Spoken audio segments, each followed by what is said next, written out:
这个地方漂不漂亮？我们上一期视频发了之后啊，很多朋友就特别好奇这个地方是干什么的啊。我们跟村里面的村长打听了一下啊，这个地方呢是一个养殖基地啊，主要呢是养殖中华鲟，还有娃娃鱼。大家可以看到这些方形的池子，包括这些圆形的池子呢，都是养的这个中华鲟。那娃娃鱼呢，因为它不能见光嘛，应该是养在这个房子里边的。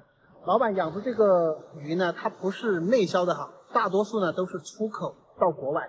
而且这个泉水呢，它是从后边的这个山洞里面出来，这个水呢是可以直接饮用的。大家知道娃娃鱼和中华鲟呢，它都是冷水鱼。那冷水鱼呢，一般都要到这个出水口的位置呢，你才能够养殖。为什么？它对水质的要求非常高，而且呢，这个水一定要冰凉。比如说这种长流在江面的这种河水呢，是不能来进行养殖中华鲟和这个娃娃鱼的。所以这个老板呢，也是特别的会选地方啊，选了这么一个秘境之地，在我们眼中看来，真的是一片世外桃源。很多人可能想在这里住一辈子的打算都有，对不对？整个这个江面的话，你只能是划船才能够进入它这个养殖基地，别的地方你是去不了的。甚至说你想看它这里呢，你都难得一见。我们呢都是翻山越岭的，对吧？从后面这座山上爬到我现在所坐的位置呢，才能够看到它这个位置的一个全貌。如果你到别的这些山上呢，你是来不了的，山上都是茂密的这个森林，你根本没有办法去看到它这个地方。所以算得上是一个与世隔绝的一个地方，一般的人是发现不了的，只有我们这种天天是不是在山里去寻觅宝藏的人呢，才能找到这样的秘境之地哈。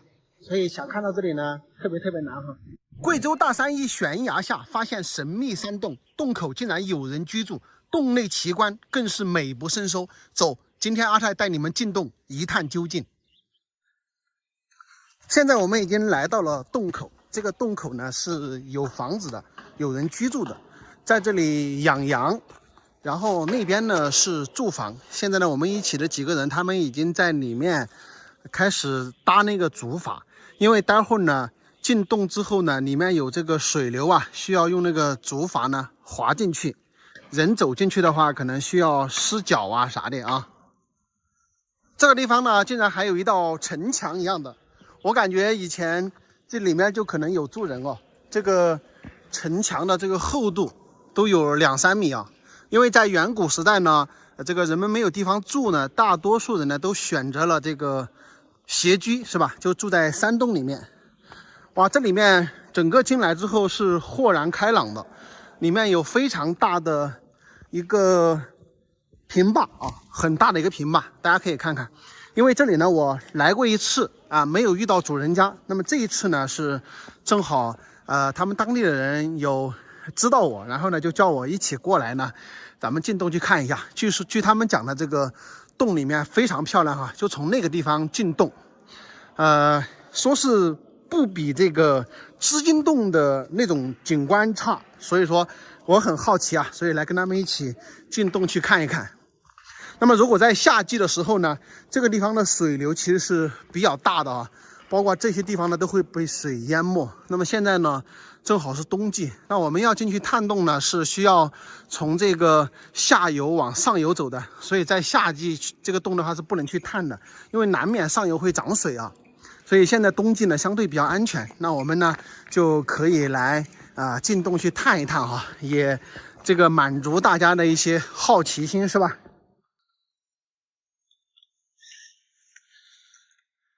这是我们的冯总啊，跟大家打个招呼呗，冯总。大家好，来跟我们的阿泰老弟来我的这个考察一下这边陨螺，等于陨螺这个燕子洞啊，这个洞叫燕子洞啊。叫燕子洞，还有对边还有一个朝天洞。哦，对，就是这个对面哈。啊，这上边呢还有一个天生桥。天生桥。今年这么干的天气啊，这个水都是流淌着的。大家可能不知道啊，冯总是百里杜鹃管理景区的，大家以后要去百里杜鹃看花的话，可以找冯总啊。啊，我这里边主要是管这个绿化。绿化啊，绿化，所有景区绿化都是我在负责。这个是搭的竹筏。搭竹筏。这个洞里面有一个塘子，现在还不知道究竟还有多大。哦，这个去人就踩上面去哈。对，再去探索一下。这个地方呢就是洞口，那儿呢是水流出来的地方。我们先要从这边爬上去啊，这边爬上去之后看一看这个上面，然后待会儿再回头走那边水流的地方去。哎呦，哇！我主要是手拿实在背就不好弄，如果是空手车，这简直如履平地啊！把那个记得。啊，进来了。把手绑好。抓扣紧。还是相当的险峻的。这下面又是一个大坑洞。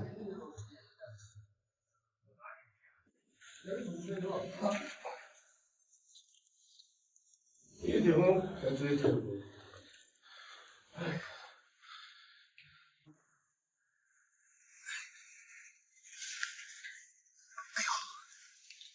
这地方确实比较麻烦。有底下个样子哦，钻地钻用的。哟，一进里面就热烘烘的了。大家看这边有一个洞穴，那我们现在就是只能从这里过去了。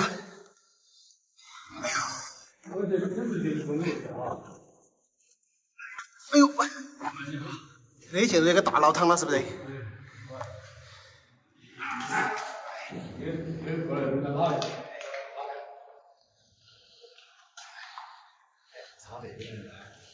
哎，哎呦，都是水。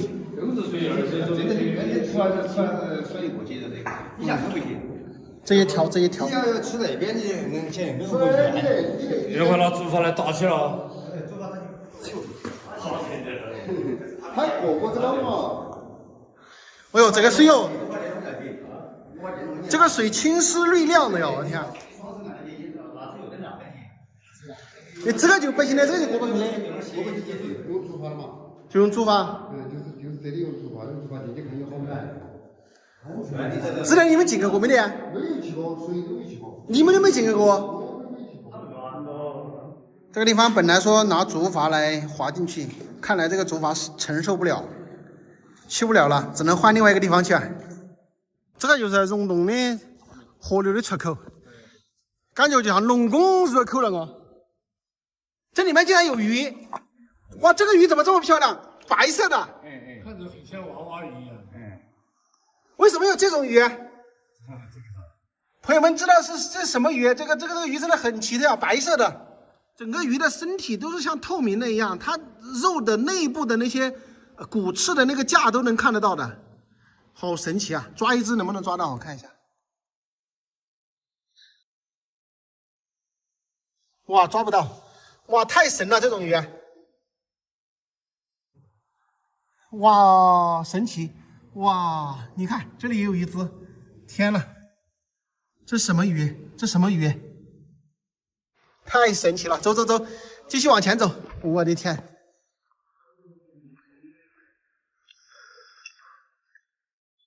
我们都说水清则无鱼，怎么可能？这水这么清，在山洞里面的水它依然有鱼。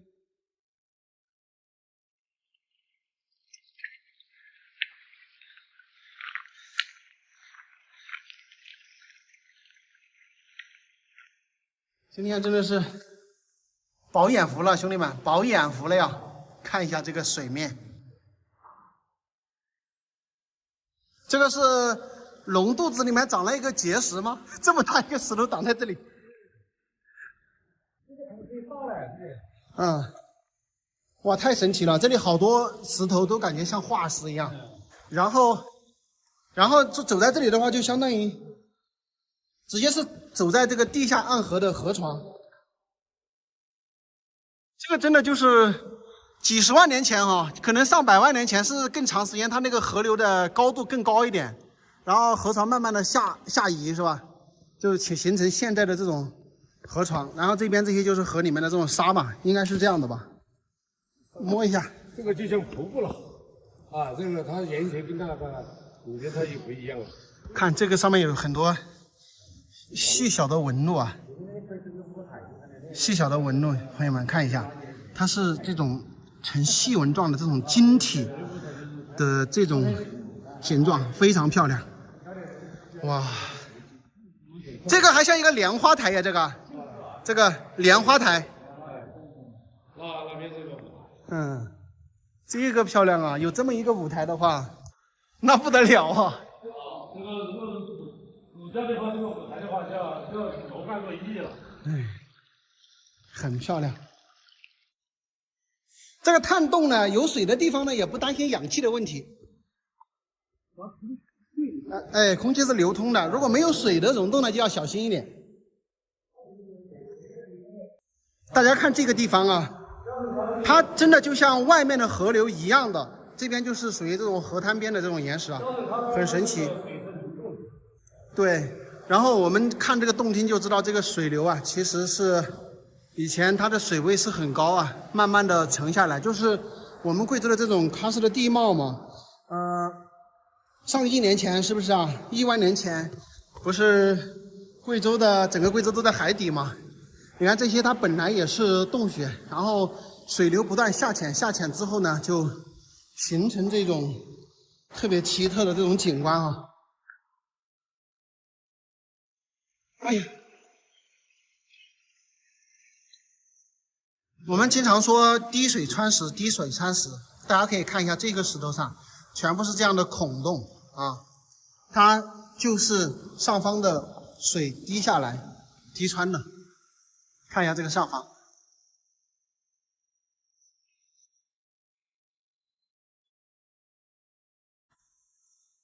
哇，这个景观也漂亮啊，像从天上升下来的一只佛手。哇，这里面真的是太宽大了，就像我们外面的一条河流一样，只不过呢，这里是在暗洞之中啊。这个地方又穿过一个门。这个门啊，在地下。哇，它很奇特。这个。哇，这地方。这个前100年形成那个基本农田。基本农田。基本农田，对。这还有个小圈圈，这是什么宝物吗？哇，有个小圈圈，来看一下，兄弟们，这形成了一个小圈圈，好漂亮啊！给它放回原处吧，像一个戒指一样。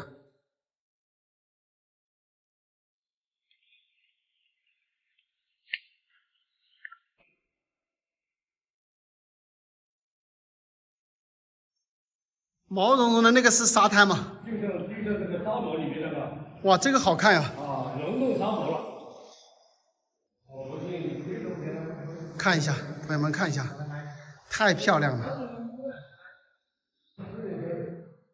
这里这一块像我们小时候吃的那个麦芽糖一样，特别像。哎呀，这个地方怎么这么精彩啊？这个地方的颜色不一样，我还以为这里面装有灯呢，我第一眼看到。哇，这个漂亮啊！它是2种颜色的，然后接到这里的。我刚进来的时候，我看到我还以为这个地方装有灯的那种感觉。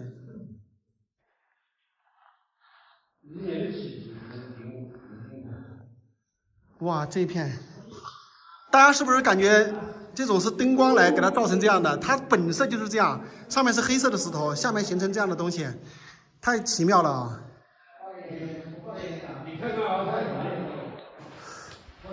哇，里面是像仙女一样，到处都是。哇，这个地方美，你说不进入洞来，哪里看得到这种奇观呀？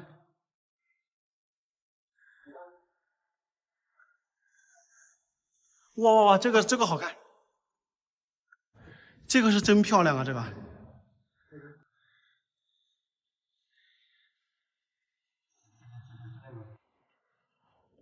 这个地下一个寿星。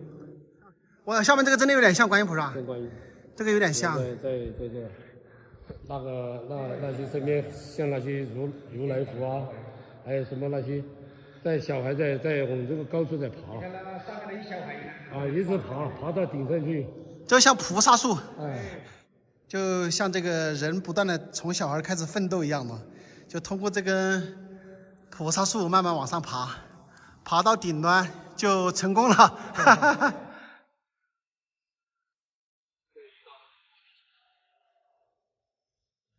我这下是把落下了嘛？哦，好漂亮。尤其是这根柱子啊，长这一片柱子啊，好高哦！天哪，太漂亮了！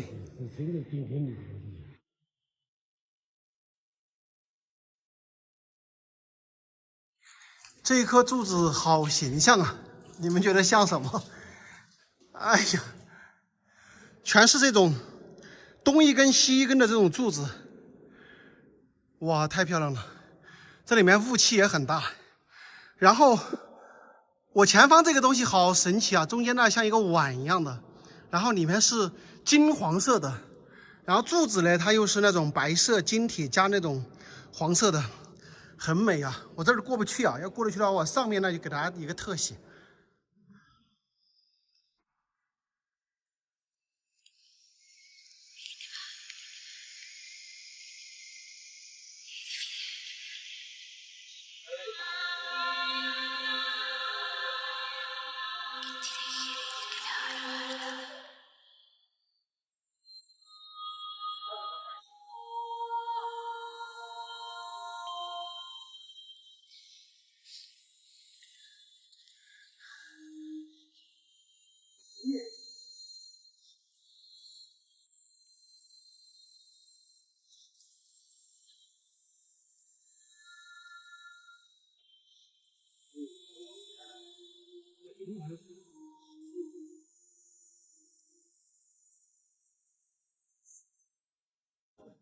我感觉这个石笋柱有点骂人的意思啊，他竖了一个中指出来，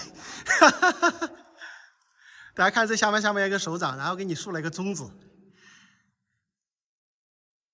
这太好玩了呀！这个东一颗西一颗的柱子，那颗柱子又是个擎天柱。咱们贵州的地形地貌真是特别奇特啊！外面的话山水如画，地下的话溶洞相连，还有暗河。洞中又有山又有河，太漂亮了。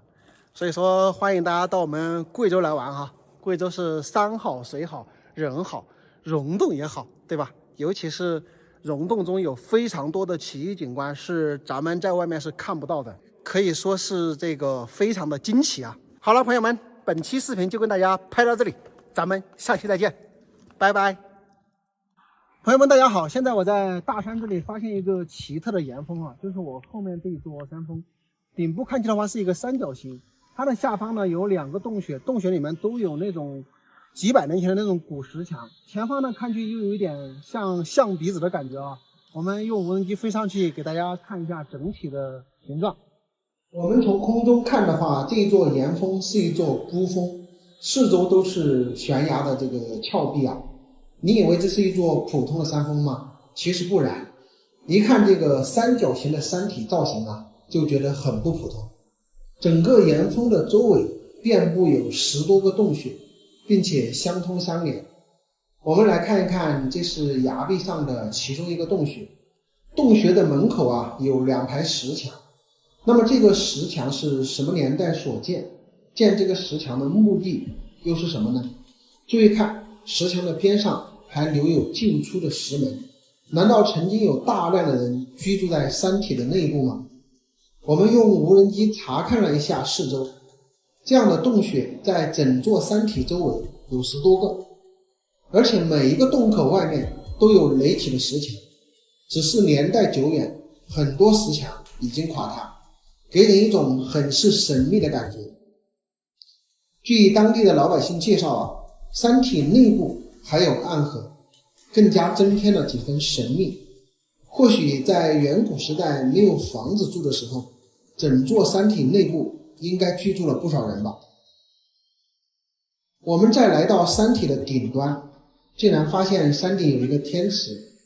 这座山体周围啊遍布山洞，山体内也是相通相连，还有地下暗河。那山顶的天池水是怎么来的？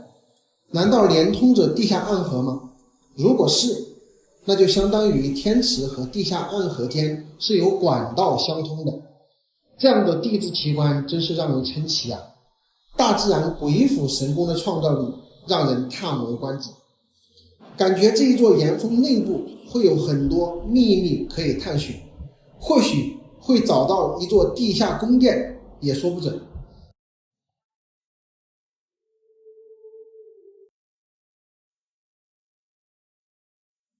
朋友们，大家好！现在我在云贵川三省交界的地方，这个地方呢被称作鸡鸣三省，意指早晨一只公鸡打鸣，3个省的人呢都能同时听到。我身后呢就是举世闻名的鸡鸣三省大桥，从上个世纪80年代就开始提案，2020年1月21号呢才正式建成通车。这座鸡鸣三省大桥啊，前后经历了40年的时间，非常的不容易哈。四川叙永这边和云南正雄这边的老百姓啊，以前步行需要2个多小时才能见到对方，现在呢只需要5分钟就可以走过桥去握手。所以说这一座大桥的建成啊，对当地老百姓非常有帮助。四川叙永这边呢修了比较大的一个停车场，还有这边呢修了一个农产品的交易中心，也就是当地老百姓的这个农产品呢可以拿到这个地方来进行售卖。因为这个地方呢属于开放式的景区，也有非常多的人呢喜欢到这儿来游玩，看这个非常险峻的鸡鸣三省大桥。前方呢就到鸡鸣三省大桥，走，大家跟我一起去看一看啊。然后我们可以看到这里呢有一个鸡鸣三省的一个牌子，有很多这个朋友慕名而来呢，在这个地方拍照打卡。然后这上边呢竖有一个牌子，贵州、四川、云南啊。我们现在呢就去大桥上看一看。这个桥呢有10多米宽啊，所以说走在这个上面呢，你还是感觉挺平稳的，因为你看不到下方的悬崖峭壁。这一座桥的跨度呢有180米，它的桥面至水面的垂直高度呢有160米，有多高呢？相当于53层楼的一个高度。我们现在呢已经来到了这个大桥的中间，我们可以看一下下方的河流啊，这样看去还是有点眩晕的。两边呢都是这样的悬崖峭壁啊。这边呢是属于四川的叙永县啊，这边呢是属于云南的正雄县，也就是我们这一座桥呢链接了正雄和叙永2个大峡谷之间的。在我们云贵川的这些大山里啊，都是被这种高山峡谷所阻隔。所以说呀，这种尤其在河流和峡谷之间的两岸的百姓的来往啊，是非常的不方便。以前呀，这个四川叙永这边的人啊，要到对面这个云南正雄这边来走亲戚啊，是非常艰难的。大家可以看看啊，叙永这边呢，悬崖上有一条栈道，这个位置，那么他要通过这个栈道走过去之后，从这边下山。下山之后呢，再通过这条河流过河。如果说像现在涨洪水的时候的话，它是挺难过去的，还要需要渡船渡过去。然后到了这边之后呢，然后再攀爬这样的悬崖，慢慢的呢才能到对面。也就是说，这一路过来可能需要2个多小时的时间。现在这座大桥一通车之后呢，他们实际上呢只需要4、5分钟呢就能走过来了，大大的缩短了两岸这个走亲戚的一个时间哈。这个地方啊，除了是一个3省交界的地方，还是一个3河交界的地方。我桥下这条河，也就是四川和云南之间这条河呢，叫做果哈河。云南和贵州那边流下来那条河呢，叫做渭河。那么在这个地方汇合成下方的一个赤水河。所以说呀，这个地方呢是一个3河交汇的地方。我不知道这个赤水河的源头是不是这里，但是我们这个地方的这个说明确实是这3条河。那么对面那个上面呢，就是贵州的鸡鸣三省景区，也就是我们从空中俯瞰是一个雄鸡造型的这里哈。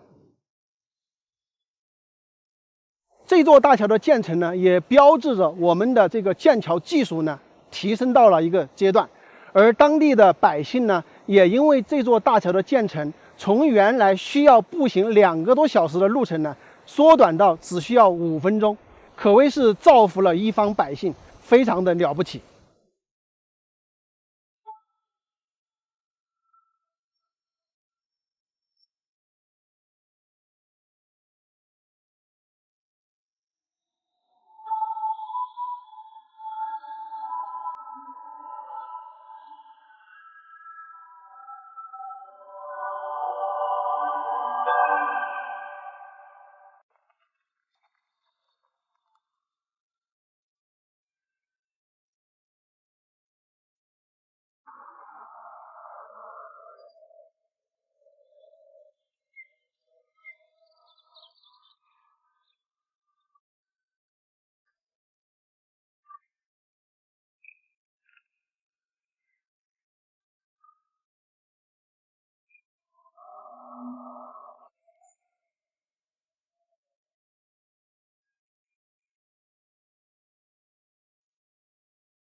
兄弟们，今天我们又到山洞这里来了。今天这个洞主啊，朱老板是别出心裁啊，搞了一个猪槽过来，然后所有人都当一回猪。你在哪里搞的，朱老板？我在。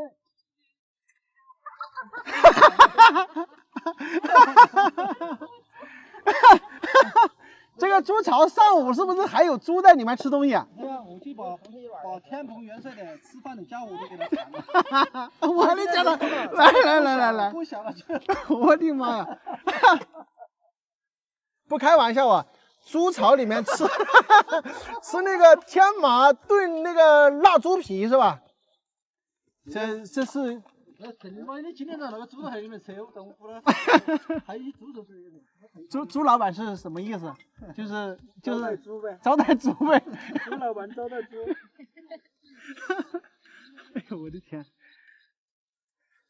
最搞笑的是上午猪还在里面，还在这样搞，下午就是人了，下午就变成人了。今天欢迎往事啊，先往姐，你弄一点小凳子了好不好？小凳子那种。 50多年了吗？对啊，这个猪槽有50多年了。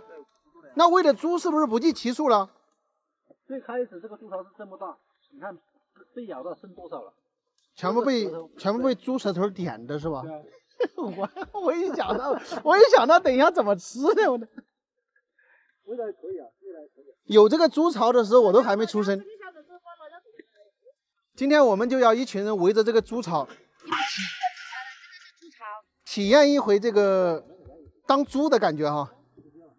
今天这里蓬荜生辉，今天这里人山人海，一群人围着一个猪槽，体验做猪的感觉。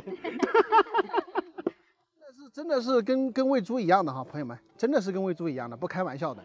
我们一群人都会在这里吃。来，我来第一口啊！我也敢吃。我们吃猪槽里面的猪肉。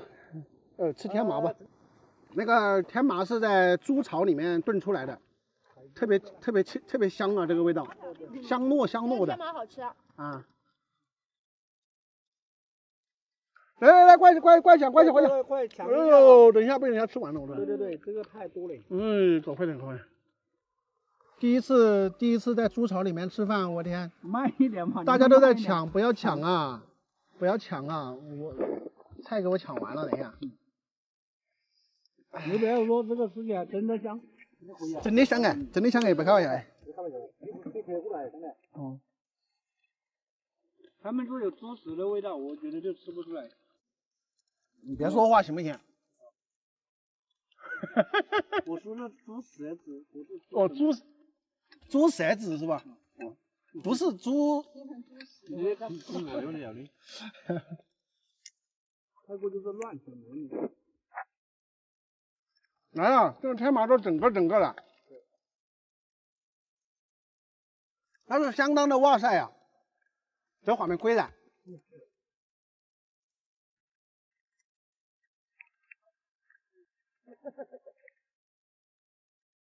真的是猪头，拿过来才洗的。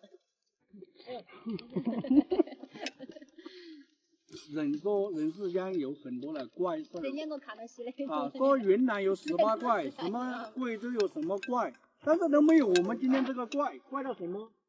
优质过的东西我们还要拿过来重复去吃一遍，这叫什么呢？享受生活。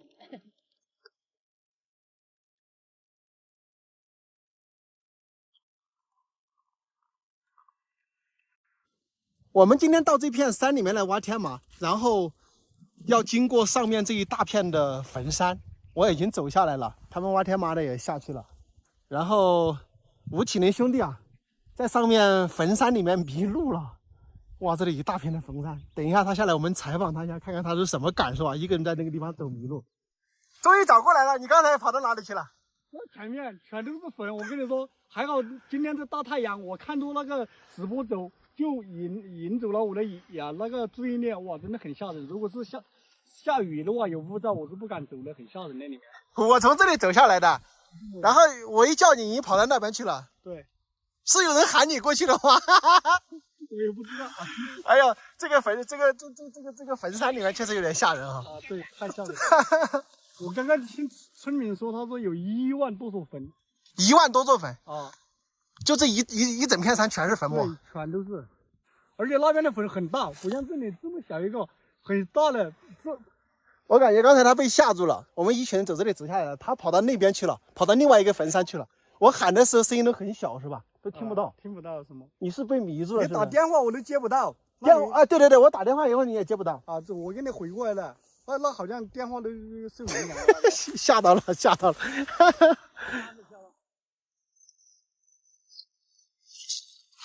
这个天麻安逸哈，这个天麻安逸，安逸，挺干的。觉得还是天有点干哈。如果不干，像这种最少都是7、8两斤吧。像这些最少都是3、4两。它干一点，看着你米黄你都干，你看着干水平都没来多少。对，这土好松散，土很松散，只是干的喽。全是绝基草烂的。这种地方种天麻就是安逸。安逸，而且我们说种这天麻树是今年我拿送的检测下来，都是0.8斤。你给检测过的是吧？我检测报告有的有。哦，0.8斤的天麻树算高的嘞。在整个西安，我说天麻树算高哟。种天麻的时候是啷个种法的？说是我们自己就会种，自己去种。然后柴要些都是背起下来。柴是背进来，从上面背起下来。从上面请把儿拖下来。我的天，这个成本也高的。高很多，我年种地上，今年你要种个几头香，后年你上不到这味道嘛。这里就是，我让是拿种子种在树上，人家个种出来效果和这效果不一样。大家现在追求的要环保、高品质、高品质、生态、原生态、原汁原味东西都。像这小这种拿回去在那儿买洗的，买油炸的。油炸的吃哈，油炸是安逸的，安逸得很。你口感只有好。是。啊，第一口，因为我这是红毛，第一口吃进去，有点苦，因为原来有天麻树。如果买天麻树，你吃起跟吃2片那么吃法的都不叫天麻了。对。所以昨天我们转了以来都是天麻第一口，进口第一口酸的有点苦，跟苦瓜一样，但是回味是甜的。你那个第二口回味又是甜的哦。对。这有点苦了，它是天麻树的原因。天麻树的含量很高。如果才按国家药典标准，天麻属于中药材，天麻树是低于0.25，晓得不？如果低于0.25，天麻实际口感倒是好，但是不得好大个作用。像比如你听高一啊、甲板啊，这2个出去，里面多么的效果好些。我们就是啊，就是往外头。就往外头下去，都就往外头哈。那你这个人工成本也不得了的哈。我说1个平方，上下要付100左右的。你1个平方的成本要100块啊？100多块。我的天呐，你这个成本真的相当高哦。那要挖好多斤呢？如果真的天不干，像我这个，两个整天挖到这是3窝，啊，这3窝在得将近有40来斤，40来斤。 40来斤，我说成0.7、0.多个平方。3窝成千个多的平方，2个多平方就说40多斤，一个平方就将近花12斤真的。如果天不干，我说是打算花25斤一次。找天干恼火。你们种的投资好钱呢？种这些东西？现在基本上投资了300多万。300多万。那今年的天麻能够卖得很多钱吗？今年天麻卖得了20多万。 20多万，30万块钱。投资300多万卖20多万，不是亏大了？我说还得有嘛，啥子大把？你不是尽管卖点商品嘛？晓不？你还得有其他也还得阿达还有其他东西。估计种天麻也要2、3年才回得到本儿哈，回得到本儿。天麻要4年才开始回本。4年开始回本。4年。首先第一年育种，把种育出来，放化肥、下化肥，下化肥再把化肥反栽，反栽以后才出商品嘛，要4年才回本。朝天今年全是投资钱，像我们是这年子开始回本，这年应该是说，真的到前前后后真的180万。哦，就前前后可以卖180万。你这年一开始回本样头，你逐步年年都开始回本。对。我们走了20多分钟吧，才到这个山脚下。你看他们的天麻就种在这样的山里。刚刚那个高总也说了，他们这个种天麻的这些木材啊，这些全部都是从山上用马驮下来的。而且这个，比如说像这里哈，它这个位置呢是1个平方的一个种植面积，那1个平方呢差不多成本都要100块啊。那种出来的天麻呢就是10多斤，尤其是今年这个。整个天气比较干旱，所以说呢，产量啊也是巨减啊。而且现在挖好这个天麻呢，又要从这里用人工背上去，可能都要背20多分钟吧，才能背到山上，特别辛苦啊，不容易啊。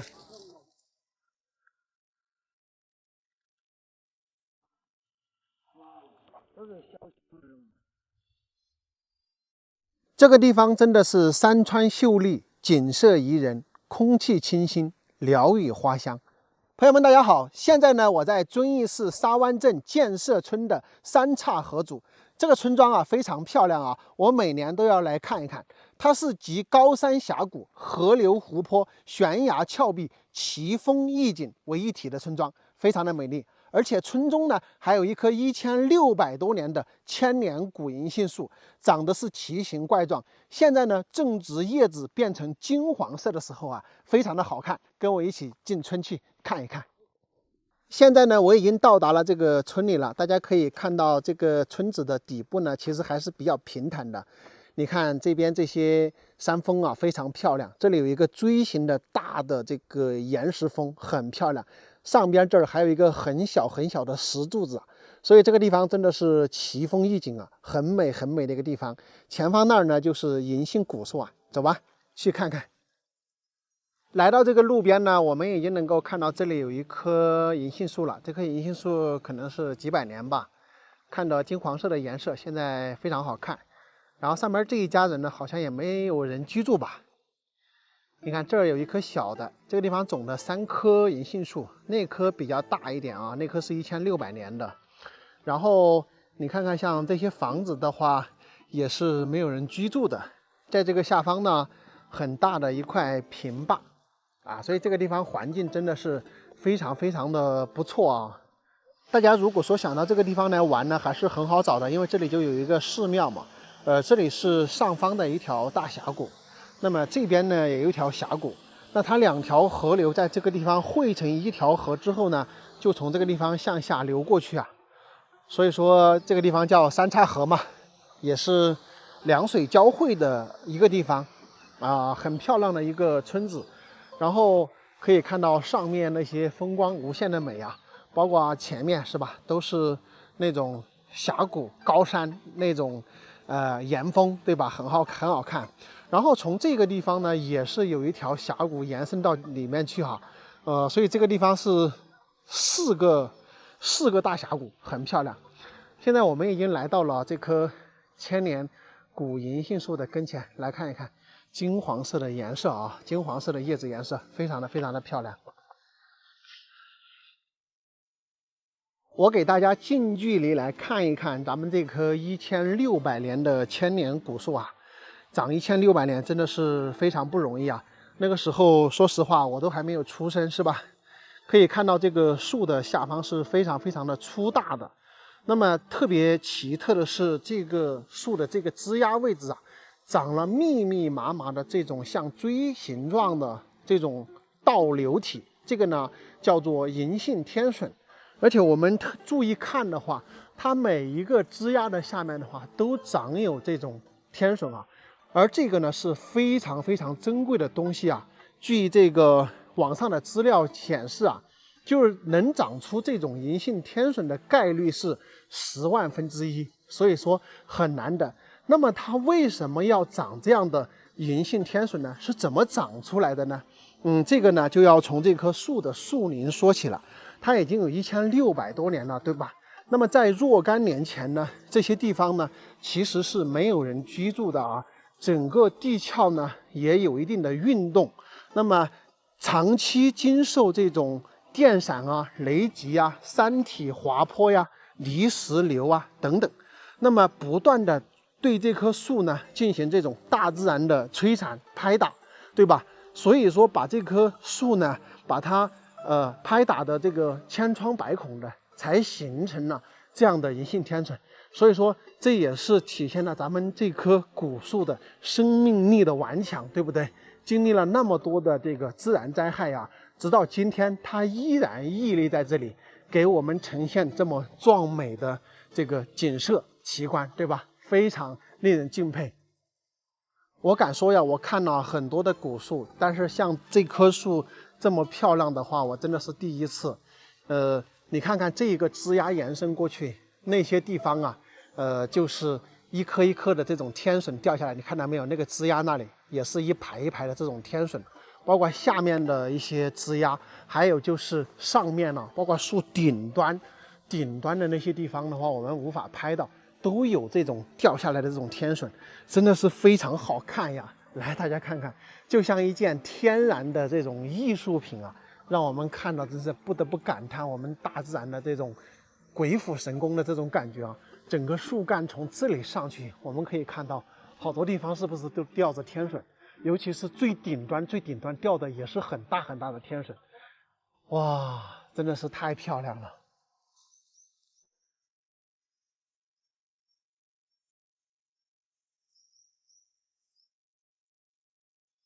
这个地方呢，真的是大山深处的一个原生态的村庄，这也就是我经常喜欢到这里来玩的原因。你看，古树啊、古木房啊映衬在一起啊，真的是一道非常亮丽的风景啊！而且住在这个地方呢，也是山清水秀，是吧？空气清新，非常非常的美啊！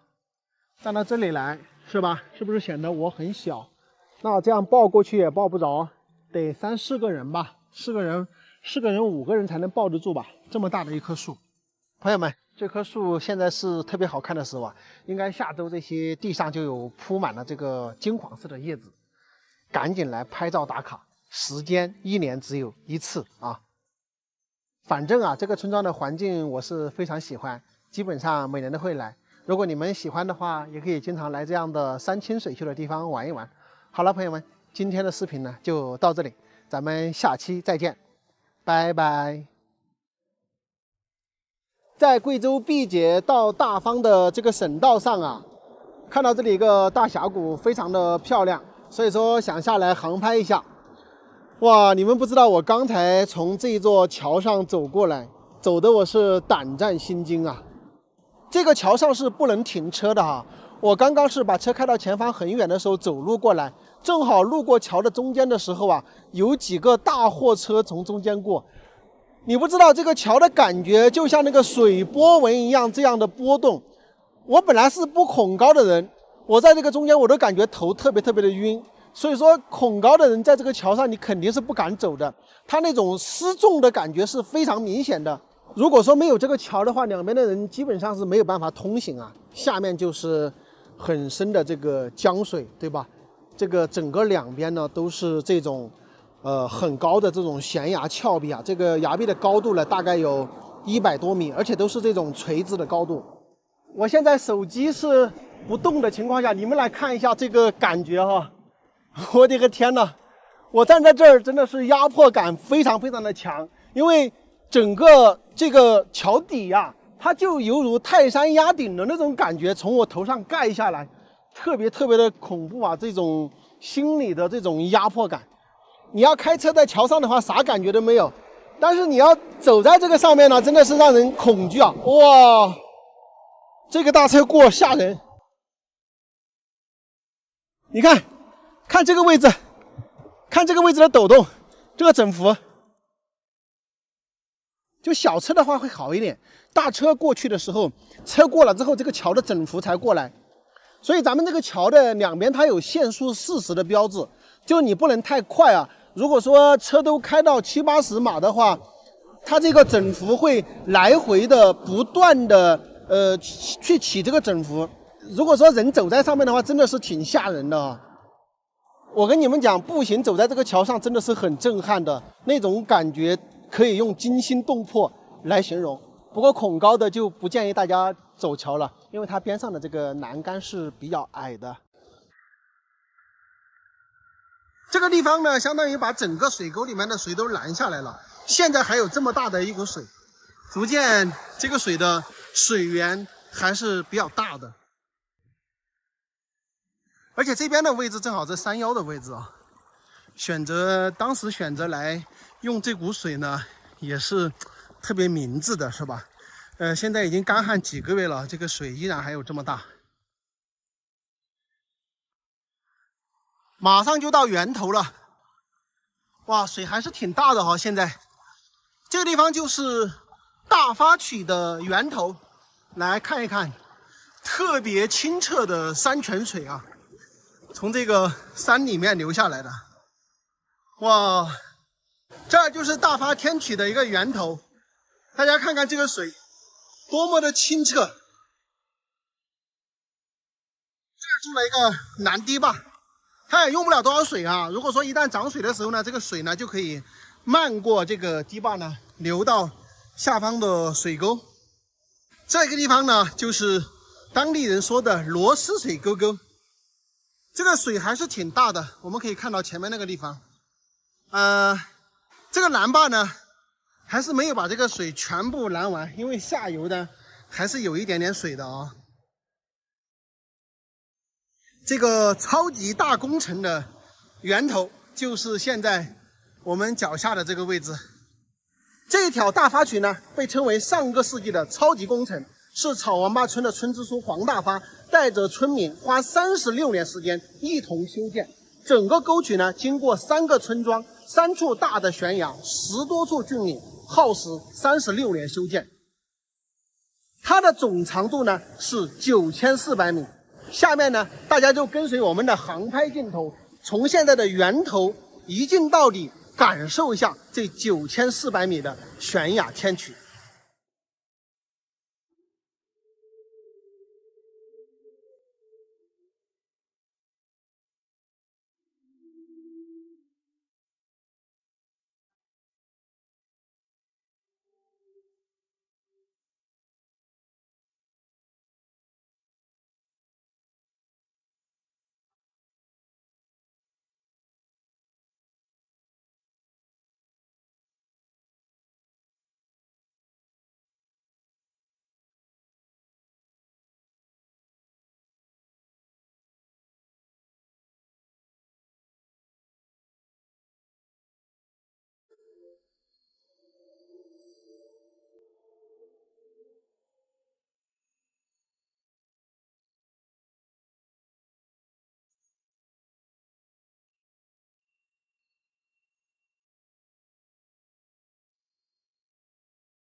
朋友们，现在我在遵义市凤冈县龙泉镇的六里村，看看我身后这棵神奇的千年马铃桩。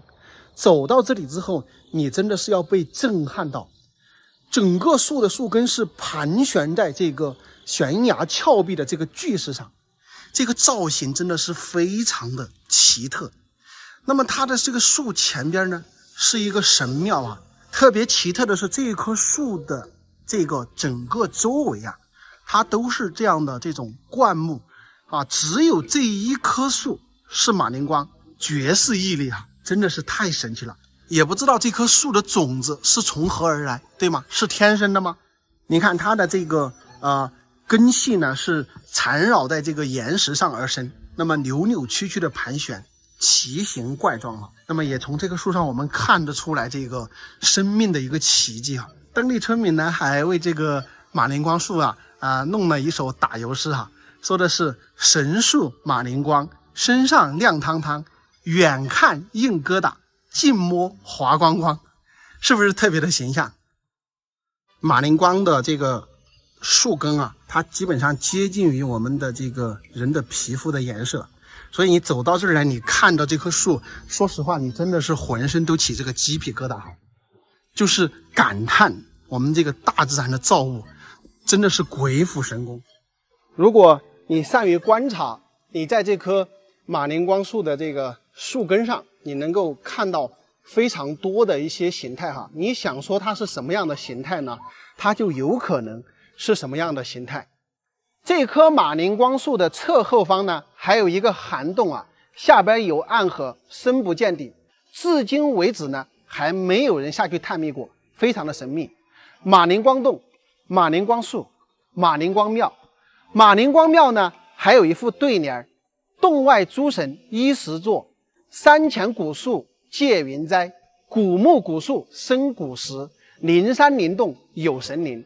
足以见得当地老百姓对这棵千年马铃桩树的一个崇拜，更增添了这棵古树的几分神圣。马铃桩树的奇特，马铃桩庙的奥秘，马铃桩洞的神奇，成为了六里村的一大特色，更是吸引了无数人前来参观。如果说马铃桩树是生长在肥沃的土地里面呢，我们就看不到眼前的这种景象了。正因为它生长在石头上，绝处逢生，才给我们呈现了这么壮美的一个奇观。朋友们，现在我在大山里啊，我发现这边有一片崖壁挺好看的，带你们来看一看野景啊。这个边上住有几户人家哈，然后现在我相当于是走在崖壁的边上，看一下这下面都是那个万丈悬崖，我看一下走到哪里才能看到对面的风光啊。这边有一些他们砍柴的路道，哇，来看一下对面全都是悬崖峭壁，我这个地方下去的这个崖壁可能有好几百米高。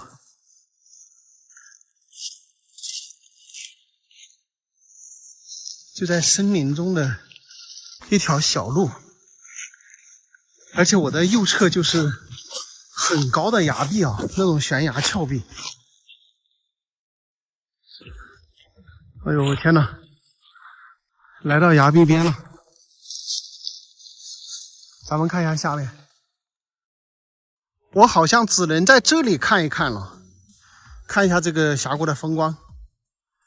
对面的那些崖壁挺漂亮的，应该是我这面也是非常好看的。我把无人机飞下去看一下，我感觉下面好像有一个村庄啊。哇，朋友们看到没有？这个峡谷里竟然还有一个村庄啊！我们无人机飞进去看一下。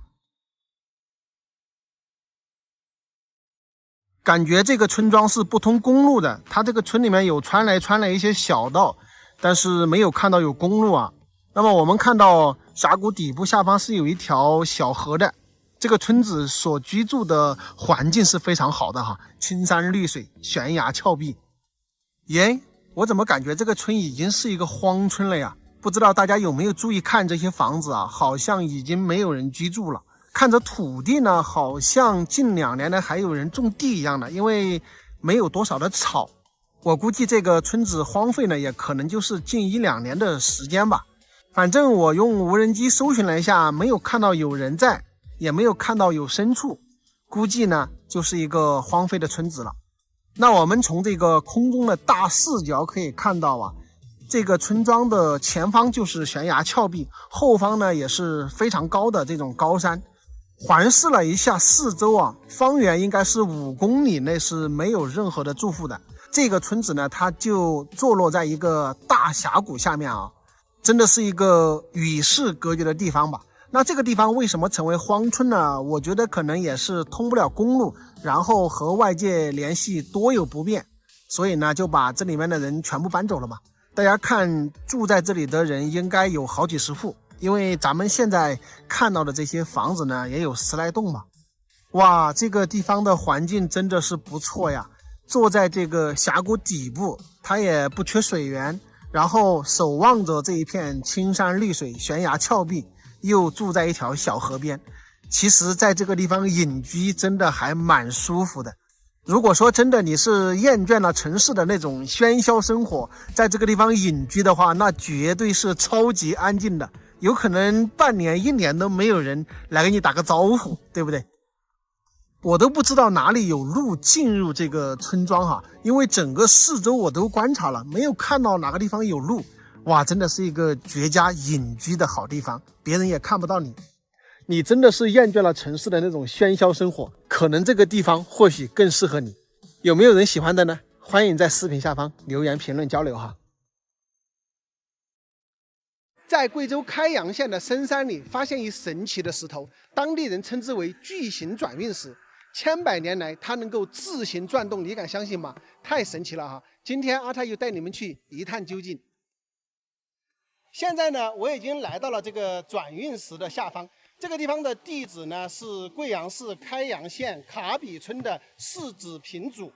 那么大家要来看的话，只能到了这个组里面来问一问转运石的地理位置，因为确实呢，我跟你们也介绍不清楚，它在这个山上的，要通过这个小路呢，步行到这个山上才能看得到啊。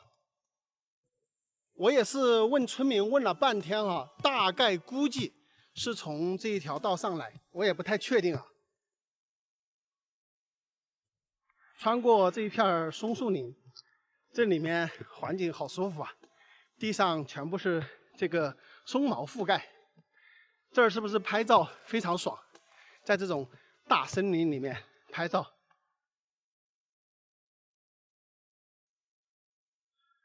哇哇哇哇！看到了，看，就是这里这个石头，哇，看着还是挺巨大的一个石头啊。看一下，就在山顶上的这个位置。现在他们好像是用这个角铁呀，把这个石头给保护起来了，有边上做一些围栏。那现在我们到了这个石头的下方，哇，好神奇！来看一下，它下边就是一点点，然后上面是整个石头像放上去的一样，特别特别的奇特。哇，好神奇！来看一看，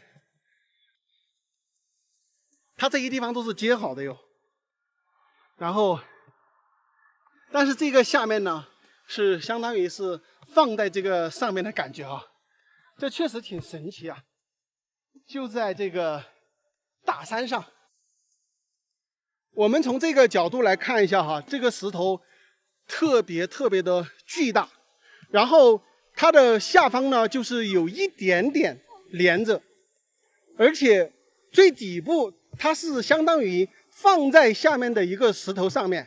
为了给大家对比一下这个石头有多大，我们可以走到这个石头下方来，大家看一看哈。真的，人走到这个下方，你会觉得非常非常的大。它的整个中间的这个位置呢，可能就是2个人可以抱得到的这么一点，细小的一个石井吧。然后上面呢是非常宽大的，两边的这个宽度啊，每一边的宽度应该是1.5米到2米，2米差不多2米，每一边都有支出来有2米宽的一个距离啊。怎么形成的？我觉得很神秘啊，因为它这种石头呢是那种非常坚硬的青石，不是那种容易风化的石头，所以能够形成这种形状呢，我有时候真的是怀疑是不是后天人工来开凿的这个形式。但是据我们了解呢，它确实是天然形成的，这个呢就让我觉得非常的奇特了。我们从这个空中看去啊，整个巨石就像一朵郁金香一样哈，很是漂亮。又或者说像我们农村的一种菌菇一样啊，它是下面小上面大啊，非常的震撼。那么这个石头呢，它有一个奇特的地方呢，就是当地村民说呀，100年左右呢就会转动一下。那我们来看一下这个石头的底座呀，它下面实际是一个巨型的青石，整个这个上面这个巨石呢，它相当于是平放在下面这个石头上的。所以我们看到这里的构造呢，其实我是相信这个石头会转动的。假如说我们遇到特殊的这种地壳运动、地震动的情况下呢，是有可能把它震动进行转一转的啊。理论上来说呢，我是相信的。所以当地的村民呢，就把这个石头呢称之为转运石啊，也预示着美好的愿望时来运转的意思。那今天阿泰来到这里呢，也把这个美好的愿望呢送给大家，也祝福所有的看视频的朋友们呢都时来运转，好运连连，生活美好啊！好了，本期视频呢就跟朋友们拍到这里，咱们下期再见，拜拜。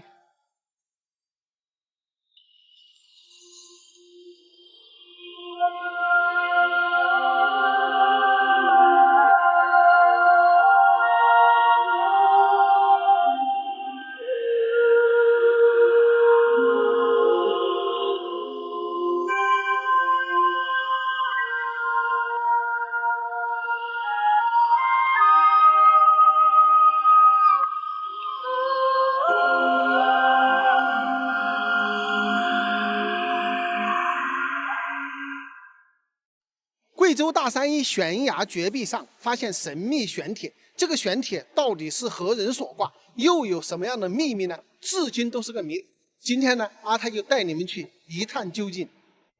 朋友们，大家好，现在呢，我在贵阳开阳县的白安营村，一位粉丝朋友告诉我啊，这个村庄有一片神秘的悬崖，悬崖的半空中呢悬挂有一个玄铁，当地的这个老百姓呢也是说不清道不明，这个玄铁到底是何人所挂，也蛮神秘的哈。我们现在呢就进去探秘一下啊。为了方便想到这里探秘的朋友们来看一看呢，我现在把这个周围的这个环境啊给大家拍摄一番。这儿呢有一个小小的一个石拱桥，有一条路往这里通过。那崖壁呢，就是这里这一片啊，是2片崖壁，两边的崖壁呢是对立的。那个玄铁呢，应该就在这一座崖壁，可能要好好的搜寻呢才能看到。这边呢是有一条小道过来，应该经常有人到这里来玩耍。这个地方环境也是非常好啊，山清水秀。现在我已经来到了这个河边，那么这儿应该是可以看得到了吧？哇，这是一片世外桃源般的地方啊，非常的漂亮。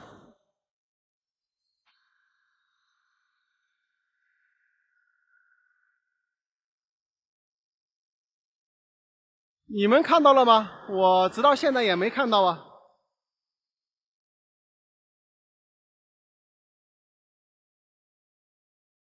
好好的看一下，大家眼神好的看一下，看到了吗？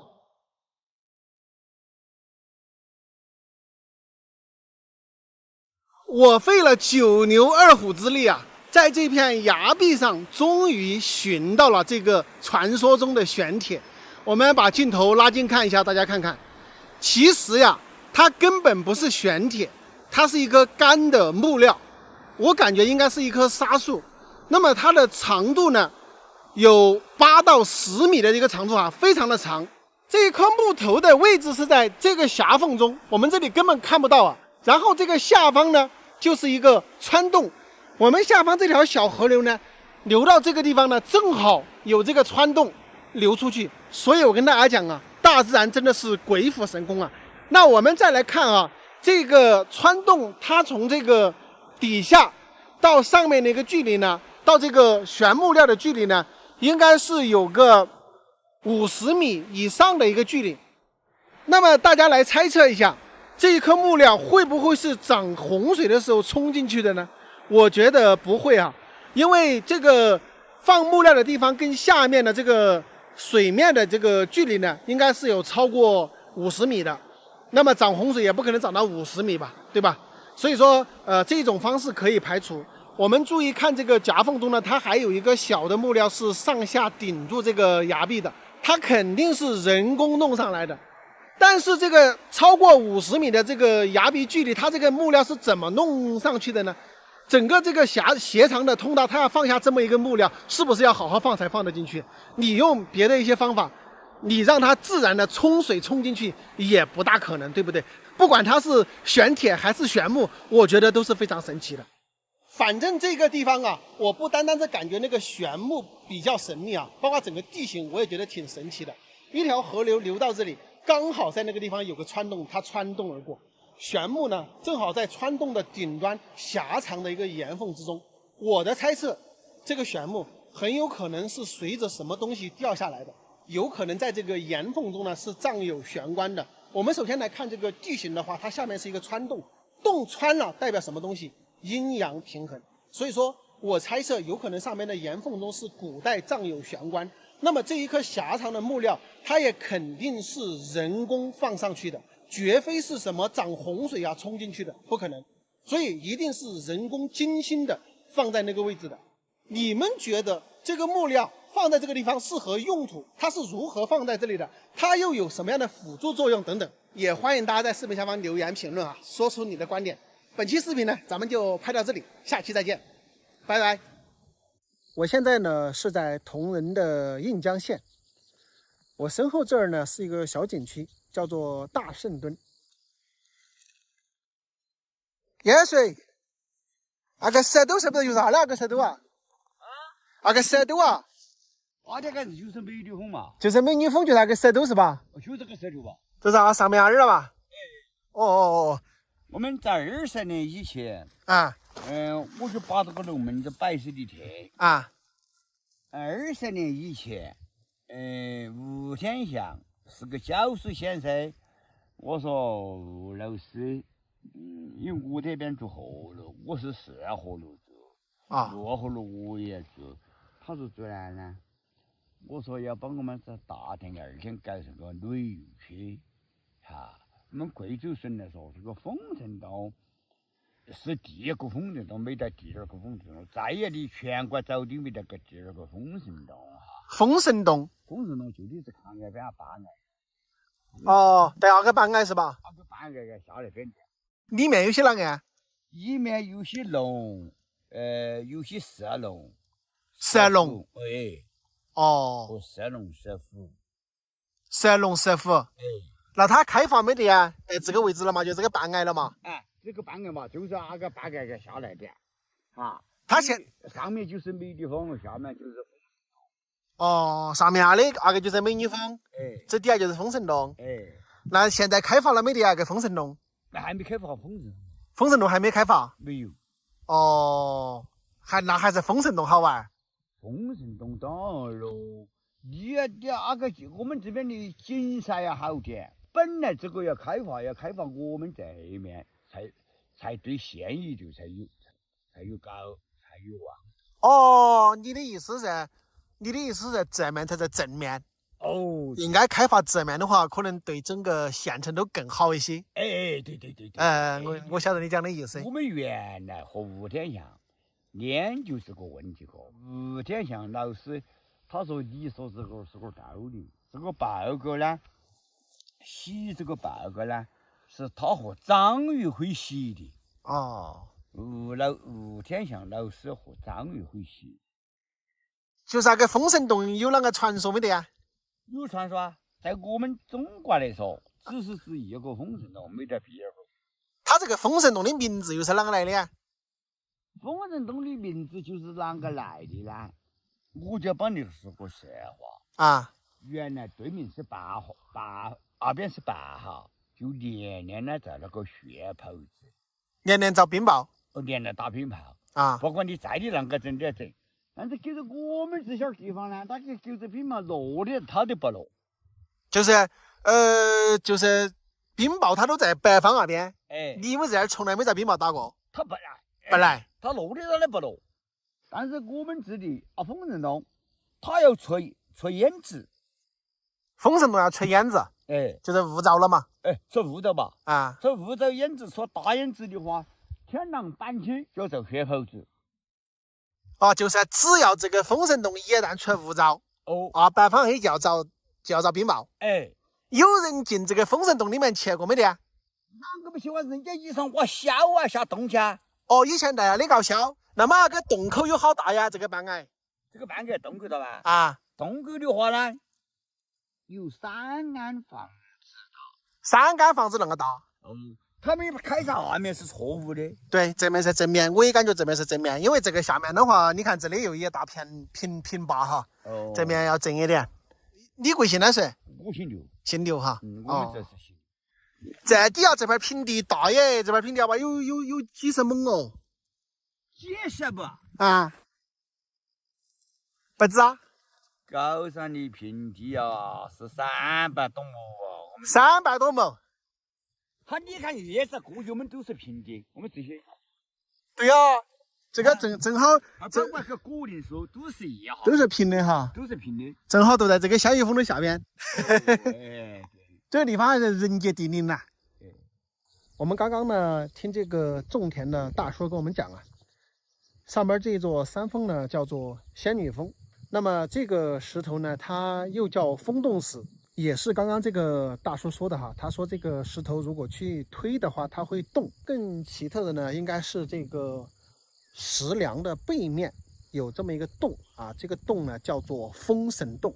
据说洞里面呢有石龙啊、石狮等等很多奇形怪状的东西，但是现在呢是一个未开发的一个状态。正好这个洞口呢也在这个半悬崖的位置，应该说要开发这个洞穴呢可能耗资更大，所以说这个景区呢到目前为止也没有开发这个洞啊。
朋友们，我现在在铜仁沿河县的黑水镇，给你们看一下我今天要去哪里。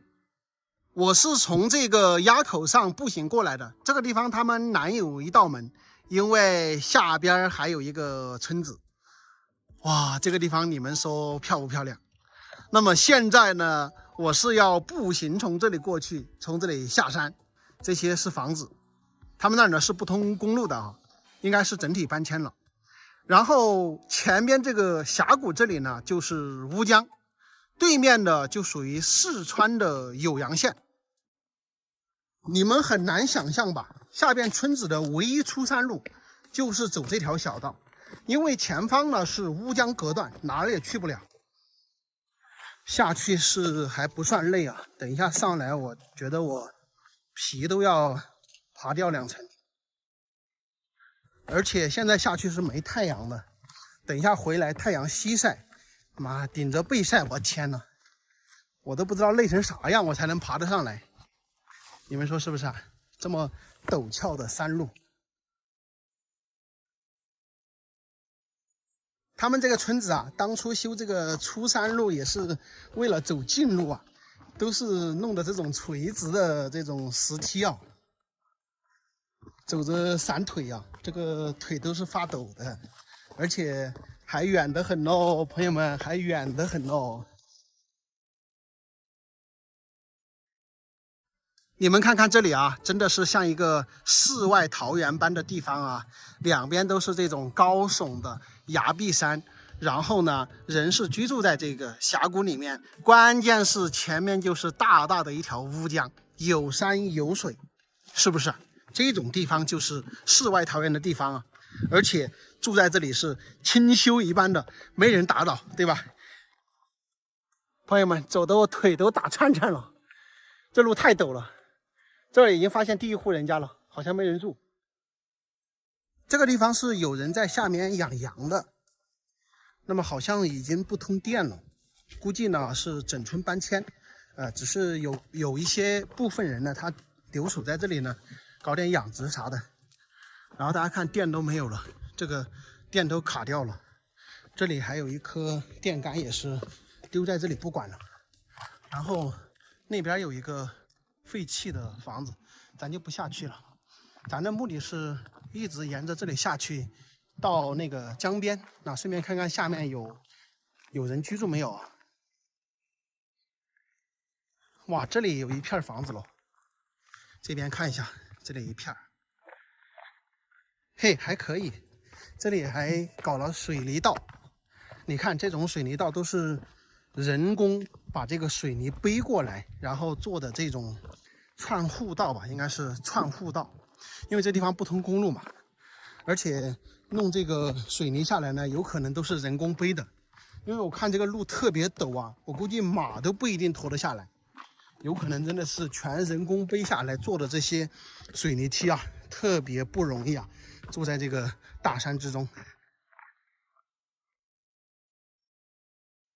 人居住的位置主要就集中在这里啊，然后这边来看一下，这房子都破了，上面就是高耸的崖壁，包括对面也是。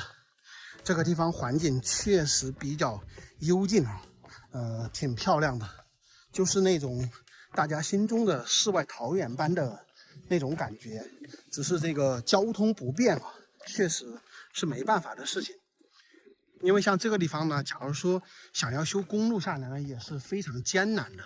我就是从这个后山下来的，大家可以看看这个坡度陡成什么样，对吧？那公路基本上是没有办法，在这么陡的地方开凿下来，因为它这个落差太大，从上面到下面的落差接近500-600米，而且它的直线距离的话，可能就是几百米，对吧？几百米的直线距离，然后几百米的落差，你们想一下，这种公路怎么修，是吧？基本上是不现实的，修不下来。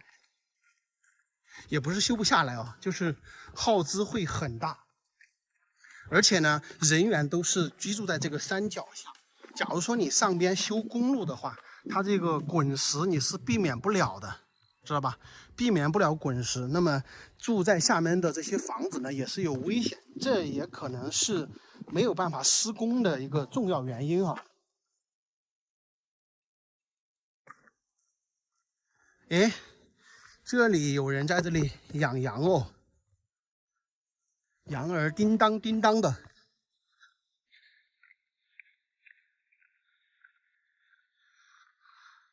这个房子也是废弃了的。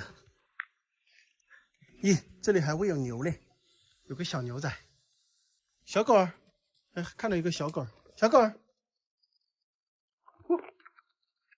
这小狗儿好可爱，嘿嘿，它都不出声音了，就来到了我跟前。哟，这里养了好多羊，这主人家在哪里去了？有人在家吗？有人在家没有？没有听到声音，我们还是往河边走吧，待会儿再回来。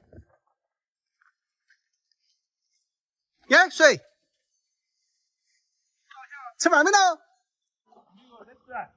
哦，你还在养羊啊？哦，养牛几开哈？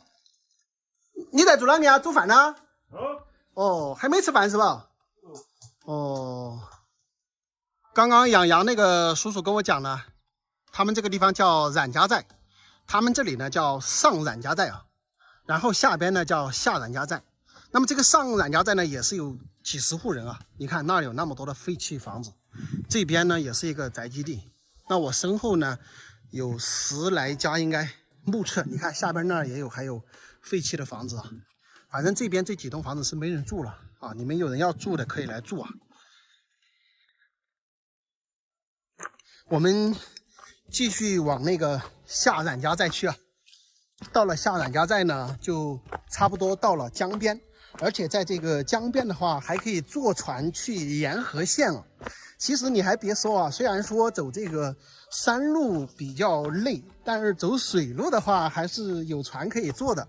那叔叔跟我讲呢，是20块钱可以坐到沿河县啊，水路还是挺交通的。这些房子都是废弃了，没人住的啊。然后这儿连着有好几栋，看吧，这就是以前曾经也是非常热闹的一个地方。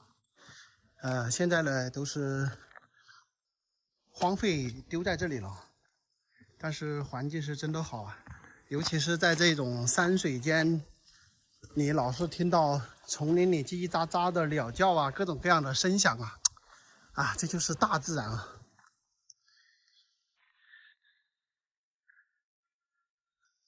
哇，这边看一下，不是这个是大漠呀，我不知道朋友们认不认识啊？这个是大磨，以前在农村呢，就是用这个大磨来磨粗粮，知道吧？就是我们的玉米啊什么的，就要用这个大磨来先碾碎一遍，然后呢，再用小磨来把它磨成粉。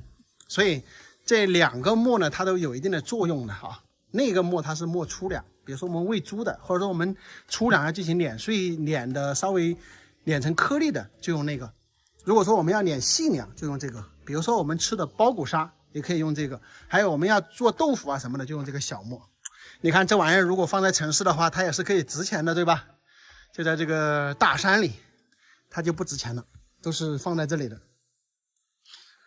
送给你，让你来背，你也背不动啊。现在才走到一半啊，朋友们，我这个2腿都发颤，不知道拿着稳定器你们能不能感受到啊？我先补充一点能量营养再走吧。这个是我们贵州的赤泥原叶，喝一口，它的 VC 含量非常高啊。我现在手上拿的就是赤泥原叶啊，是有机的产品，也被称为液体黄金啊，大山里面的珍宝。来，喝了继续往下走哈。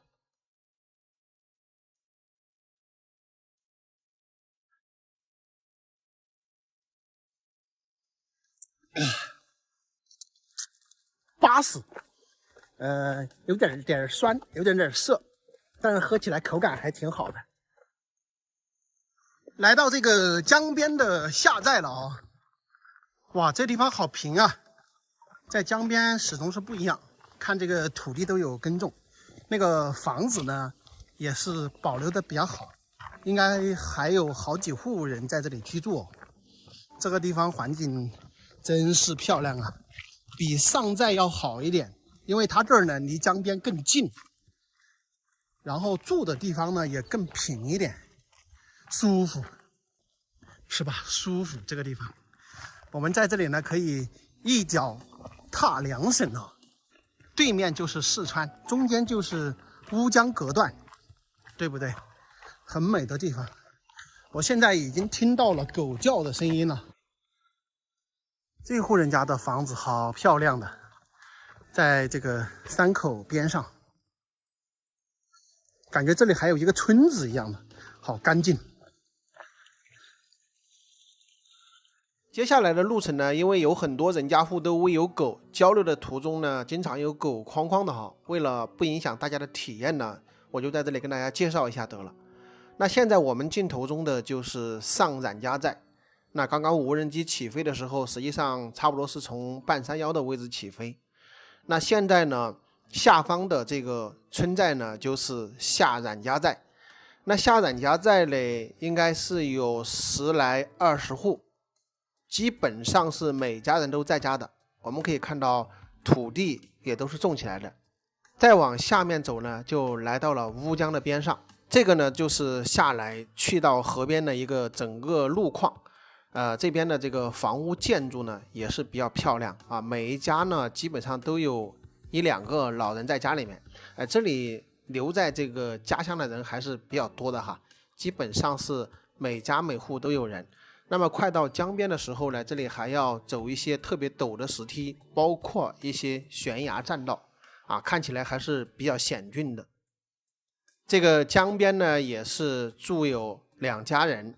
现在呢，我们就已经来到了江边的这个码头啊，环境确实是非常的漂亮，也可以在江边这里吹吹风，是吧？非常舒服。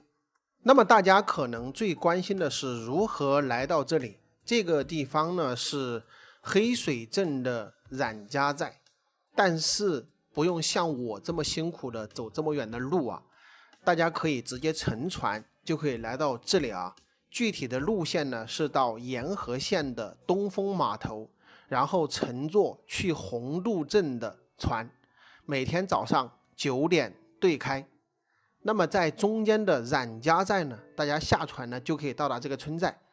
下冉家寨呢基本上都是住满了人，上冉家寨呢有10多栋房子，然后只有2家人留守啊。如果你们要来体验这种山村生活啊，可以到这里来看看。还有一个重点啊，这边的船费比较便宜啊，20块钱就可以坐到冉家寨，而且你可以在途中欣赏到这种悬崖绝壁啊、绿水青山的这种美景，很是漂亮。我觉得平时花20块钱坐船到这里来呢，都是一种享受啊。如果大家有机会来到沿河县，我建议可以坐这个船玩一玩哈。路上的风景确实挺好的。好了，朋友们，本期视频呢就到这里，我还要走2个多小时的路程返回山顶，想一想我都累啊。视频都看到这里了，大家就点个关注再走吧。